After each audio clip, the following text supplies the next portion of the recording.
Clare knows how to read.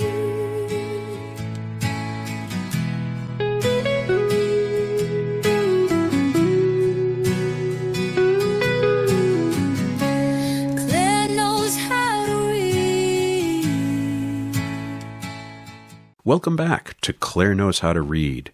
And it's true, I do know how to read. This is a spin-off production of Transqat the podcast. Consider us the Better Call Saul to Transqat's Breaking Bad.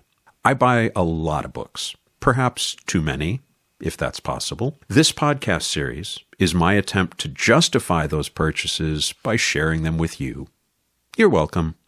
Today we are looking at Casa Susanna, the story of the first trans network in the United States, 1959 to 1968.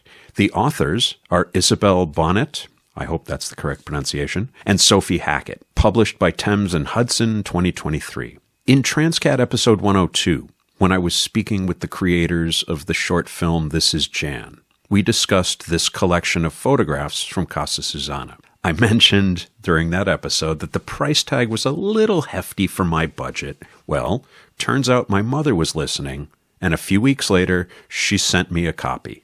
Thank you, Mom, both for the book and for listening.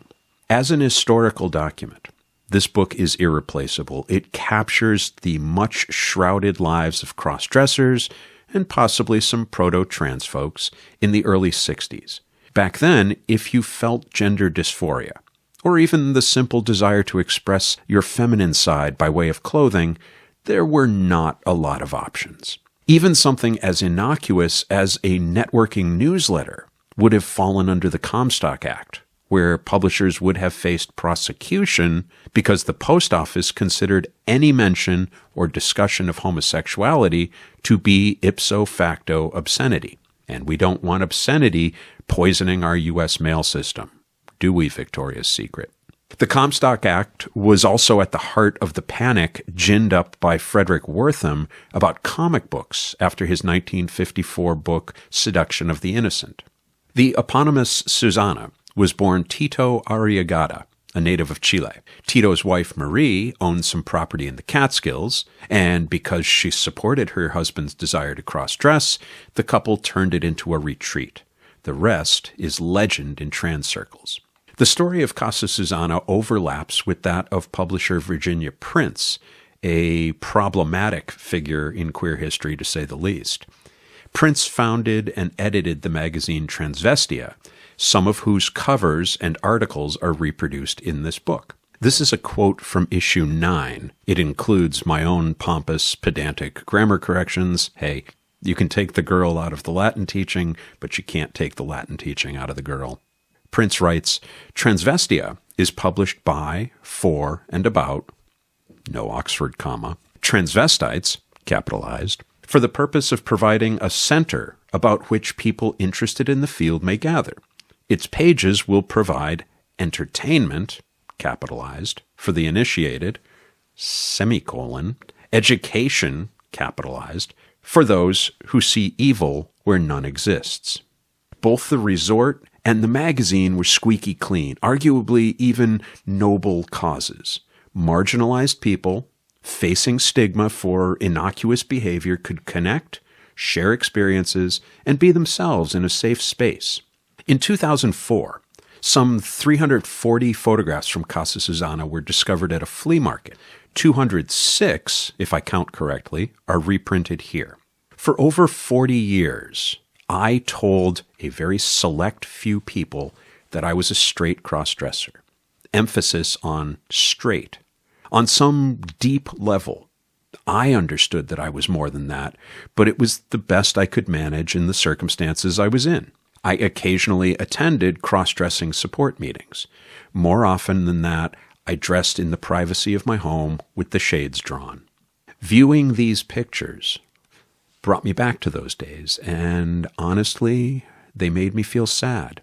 They served as a tangible reminder of a time when I was essentially bullied by a heteronormative culture into believing that their way was the only way.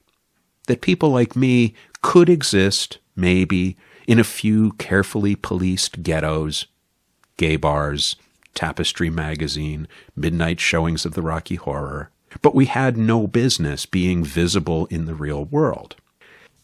I want to be cautious when I say this next point, especially since we're talking about a culture removed from ours by 70 years. But as I see these pictures, I understand what the TERFs are up in arms about. Now, bear with me.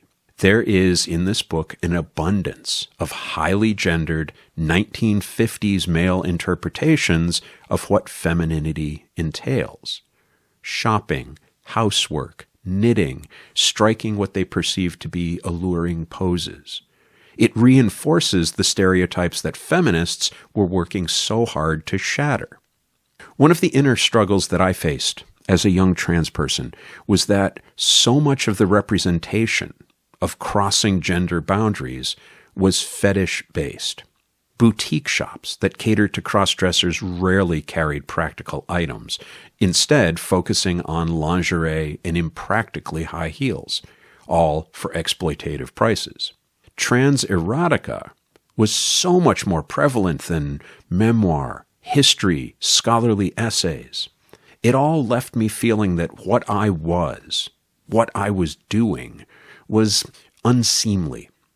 I was never comfortable with it, and it made me doubt the sincerity of my transness. Am I just doing this for a cheap thrill? Well, if the answer is yes, then to me, I shouldn't be doing it. You see this process at play in the pictures in this book.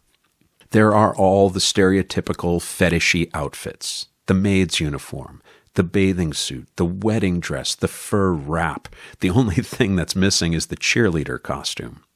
I felt very judgmental as I watched these people pose rather than be, because I used to be them. I still have the photographs. When you get maybe one day a month to explore your gender, are you going to put on the slinky cocktail dress or the comfy jeans and top? Come on now. Consider the series of people in bathing suits. Why? You're not going swimming in a wig and full makeup. This is a photo shoot. To that end, props abound in these photographs. Dolls, flowers, cigarettes, cocktail glasses, and tchotchkes. I noticed that the white ceramic poodle shows up more than once. The wraparound dust jacket of the book is a picture of 5 women pretending to photograph each other, which means, of course, that there's a 6th who framed, posed, and shot this, air quotes, candid, whimsical moment. I'm trying to observe, not criticize as I point these things out. Tell you what, in the video version of this episode, I'll include some pictures of young me doing these exact same things. The Latin phrase esse quam videri was always nagging at me. To be rather than to seem. Many of the pictures taken outdoors expose this dichotomy, this inappropriate wardrobe for the setting. That's not what a woman would wear in that situation. That's what someone emulating femininity, appropriating femininity would wear. And again, I know this because I did this. It was one aspect of my journey of self-discovery, and the cognitive dissonance it created in me was part of what ultimately led me to the decision to transition. I wanted to be authentic, and it took me a long time to figure out that authentic is not necessarily synonymous with pretty. There is a narcissism on the part of the attendees and a voyeurism to our looking at these pictures. They were not meant to see the light of day. These were private trophies, at most to be shared with other Casa Susanna attendees, and yet here I am looking, here I am passing judgment. Check out Renee on page 248. The poor soul looks startlingly like Corporal Klinger, and that's a terrible thing to say.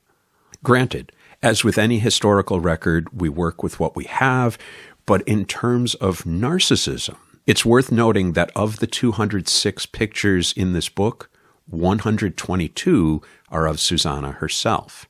That's a lot of outfits. And in those days, we were talking about film, not selfies. You'd shoot a roll of 24 exposures, send it off to Photomat, and get the results back in a week. The terror of knowing someone else was looking at me on Femme was debilitating, but it spoke to how much I was seeking validation in front of the lens. I'd get the pictures back. 4 were useless blurs. 12 were so unflattering I wondered why I was dressing in the first place. 5 were okay, I guess. And maybe, if I was really lucky, 2 or 3 captured the real me that I knew was in there. I'd save those and burn the rest and their negatives. The pictures also expose problems of race and economics that have existed in the queer rights movement since before Stonewall. There is only one non-white person in this book, an Asian woman named Lily. Obviously, the ability to attend Casa Susanna was predicated on having a fair amount of disposable income. Wardrobe, wigs, makeup, accessories, shoes, plus the travel expenses and whatever the resort charged for your stay. That's a pretty penny. Maybe I just feel guilty because I enjoyed that white, lower middle class privilege for most of my life. Lastly, what I see in these photographs is a studied avoidance of any appearance of same-sex attraction. Women hug each other. They link arms and lean in. In general terms, they are not afraid of physical affection. In the group photos in this book, no one gives any indication of connection or affection. They are adjacent. Yes, they're dressed in feminine clothing, but hey, bro no homo.